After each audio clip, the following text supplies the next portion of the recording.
there are decision makers and there are influential sources. And the decision makers is very often a mayor in some city.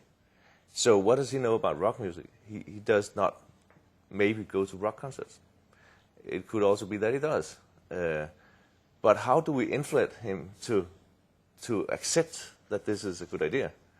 And I think we have at least three sources. Of course, the concert hall will go and ask the mayor or the commune, or whatever it's called in that country. And that would be convincing. But how do we convince the concert hall? And we have the sound technicians who are working in the hall. We have the architects who are reconstruction or building a hall. And perhaps most efficiently, the acoustician, who is... that's how I feel. That's those I have to convince first.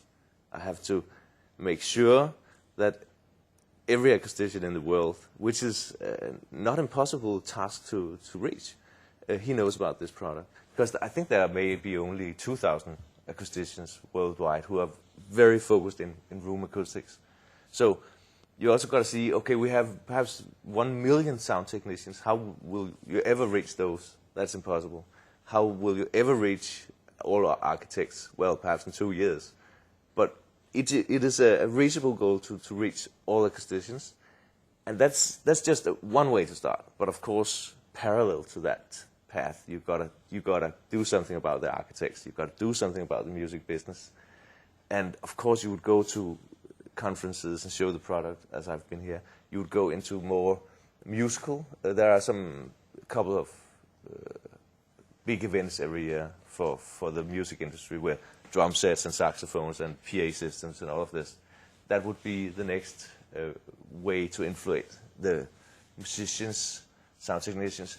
And I also want to, since I have a lot of contacts within the music business, I'll mail all my contacts and say, please let out this word, and could you put this link into your website and stuff, so that, because musicians are very interested in, they have been working for years on developing the right tone or feel in their instrument, and then the next thing they know is that everything is hopeless because they play in a hall where they can't control the sound.